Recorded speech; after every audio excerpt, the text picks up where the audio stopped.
I am Congressman Ron Paul. I've been elected to the Congress 12 times from Texas.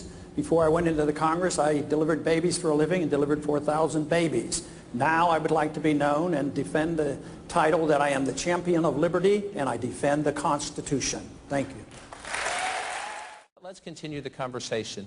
I want to come to Congressman Paul. You're all here saying the President of the United States is making the economy worse. Has he done one thing? Has he done one thing right when it comes to the economy in this country? Boy, that's a tough question. No,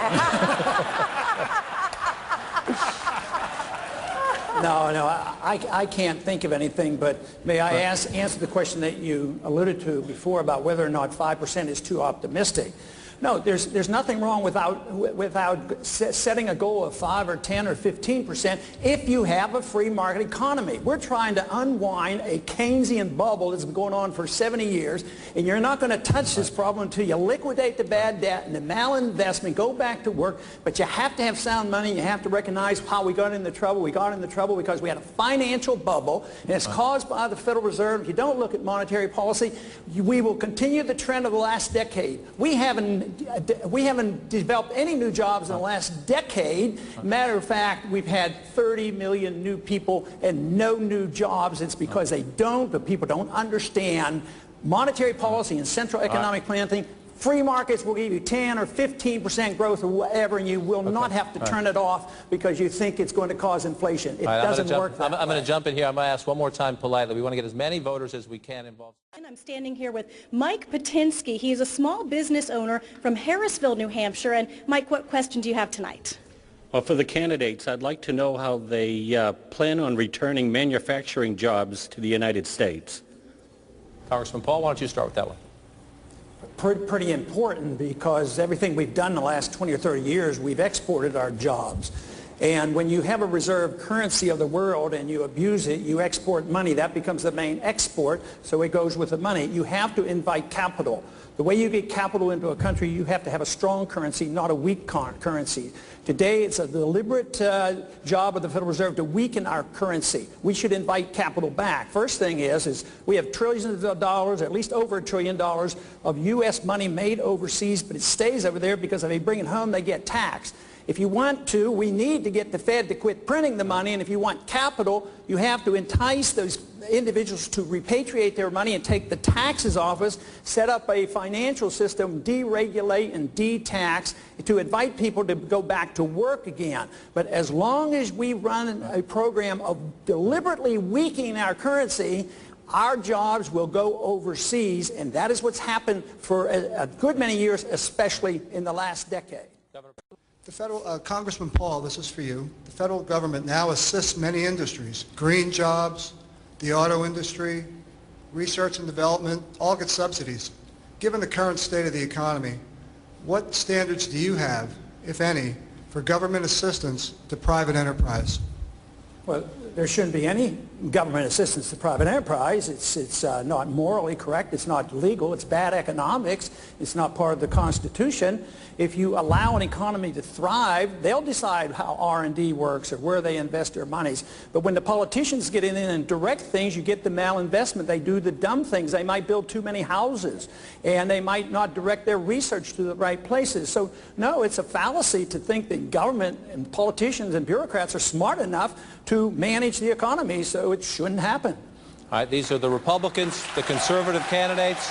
Every time you applaud, I know you're happy with the answer. You're taking your time away, though. Republican discussion, especially when money is scarce and you've got to start cutting. It's a question of priorities. What should the government be doing? And maybe what should the government be doing in a better economy that it can't do now that has to go? So talk about foreclosures a bit, but then tell me something. If you were president and you were dealing with it in your first few weeks, you said, I might like to do this, but I can't afford to do this. Be as specific as you can. What goes?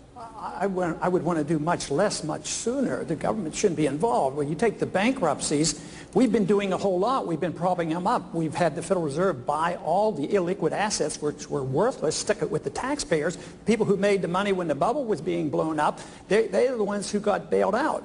But you want the correction. Corrections are good. The malinvestment and the bubbles are caused by the Federal Reserve and the government, and we keep propping it up. And that's why this is going. It was predictable it would come. It's predictable it's lasted 3 years. and it's predictable. As long as we do what we're doing in Washington, it's going to last another 10 years. We're doing what we did in the Depression. We are doing what the Japanese have done. You need to get the prices of houses down to clear the market, but they're trying to keep the prices up. They actually have programs in Washington. We're stimulating housing. You need to clear the market, and then we can all go back to work. But what we're doing now is absolutely...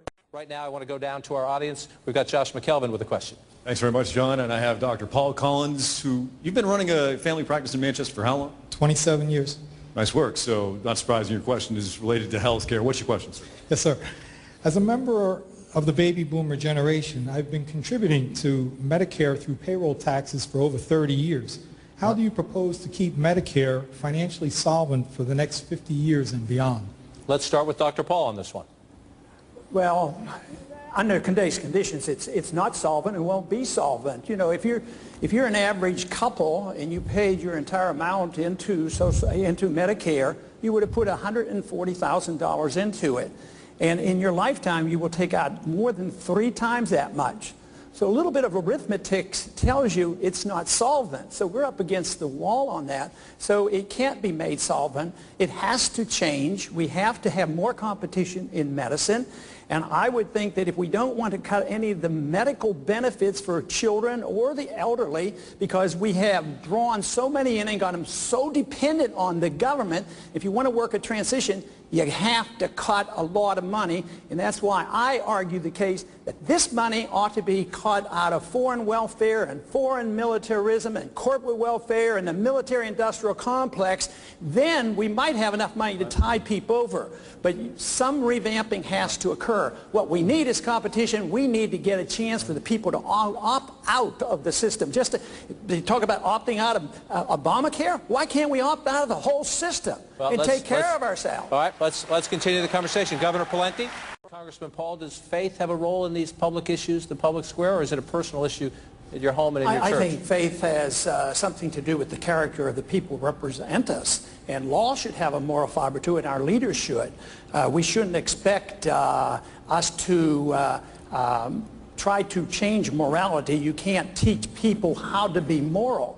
But the Constitution addresses this by saying, literally it says no theocracy, but it doesn't talk about church and state. The most important thing is the First Amendment. The Congress shall write no laws, which means Congress should never prohibit the expression of your Christian faith in a public place. Okay, great. Let's get down. Josh McKelvin, let's continue the conversation.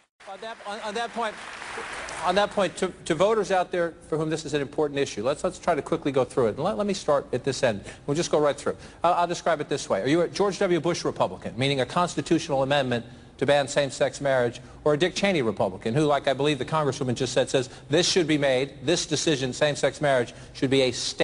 The federal government shouldn't be involved. I wouldn't support an amendment, but let me suggest one of the ways to solve this ongoing debate about marriage, look up the dictionary. We know what marriage is all about, but then get the government out of it. Why doesn't it go to the church, and why doesn't it go to the individuals? I don't think government should give us a license to get married. It should be in the church. Governor Romney, the Obama administration is in the process, and Leon Panetta, as the new defense secretary, will implement essentially the repeal of Don't Ask, Don't Tell. So gays will be allowed to serve openly in the military. I want to ask each of you, and again, if we can be quickly, because then we want to get to the voters' questions. If you become president of the United States, now gays are allowed to serve openly in the military. Would you leave that policy in place, or would you try to change it? Go back to Don't Ask, Don't Tell, or something else? I would not work to overthrow it, but we have to remember rights don't come in groups. We shouldn't have gay rights. Rights come as individuals. If we wouldn't have this major debate going on, it would be behavior that would count, not the person who belongs to which group. And so, Dr. Paul, to you on this one, the question comes up, though, once they're in the country illegally, you have compassion sometimes bumps up against enforcing the law and state budget crises. A 5-year-old child of an illegal immigrant walks into an emergency room. Does the child get care? Well, first off, we shouldn't have the mandates. We bankrupted the hospitals and the schools in Texas and other states. We shouldn't give them easy citizenship. We should think about protecting our borders rather than the borders between Iraq and Afghanistan. That doesn't make any sense to me. But on coming in, You know, there was a time when government we didn't depend on government for everything. There was a time when the Catholic Church actually looked at them. Should they get care? Should taxpayers have to pay No, for that care? they should not be forced to, but we shouldn't be penalizing the Catholic Church because they're trying to fulfill a role, and some of the anti-immigrants want to come down hard on the Catholic Church, and that is wrong. If we believed in our free society, matter of fact, this whole immigration problem is related to the economy. People aren't coming over as much now because it's weak. When we had a healthy economy, some of our people didn't work and people flowed over here getting jobs. So there is an economic issue here as well. But no, if you have an understanding and you want to believe in freedom, freedom has solved these kind of problems before. You don't have to say, oh, you're not going to have care, there won't be any care, and everybody's going to starve to death and die on the streets without medical care. That's the implication of the question. That's just not true, and you shouldn't accept it. The floor has a question. Thank you, John. Congressman Paul, this is for you, but John, if you don't mind, I'd also like to hear from Governor Romney and a couple of the other candidates because it relates to a specific New Hampshire issue with a national question. Here in New Hampshire, there is a popular bill that is being considered by our state legislature that would restrict the state's power to seize private land to build a power plant or a transmission facility. Should governments at any level be able to use eminent domain for major projects that will reduce America's dependence on foreign oil? No, we shouldn't have that power given to the government where they can take private land and transfer it to a private industry. The eminent domain laws are going to vary in different states, but we have the national eminent domain laws. It was never meant to take it from some people, private owners, and then take it and give it to a corporation because it's going to help in that local locality. And this goes back to the basic understanding of property rights. Property in a free society should be owned by the people, and it shouldn't be regulated to death by the governments, whether it's Washington, D.C. or local governments. Right now, we really don't own our land. We just pay rent on our land, and we listen to all these regulations. So I would say the courts should get out of the way, too. They should not have this right to take land from individuals. Congressman Paul, do you agree with that position? Not quite. You know, I served 5 years in the military. I've had a little experience. I've spent a little bit of time over in the Pakistan, Afghanistan area, as well as in Iran.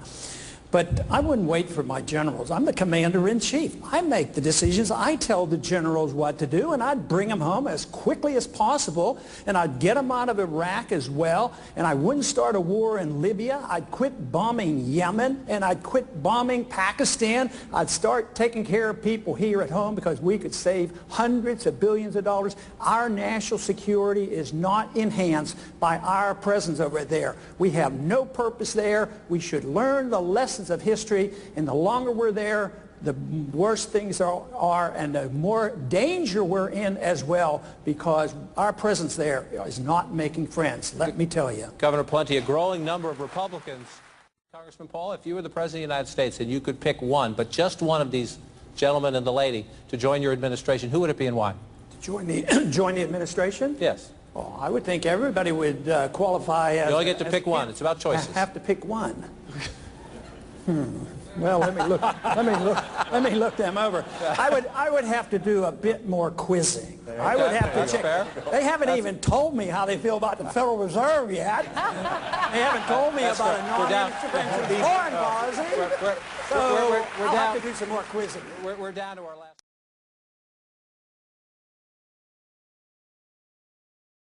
Well, I've learned that with a group here that disagrees on some issues, we can talk about it and be civil to each other. Governor?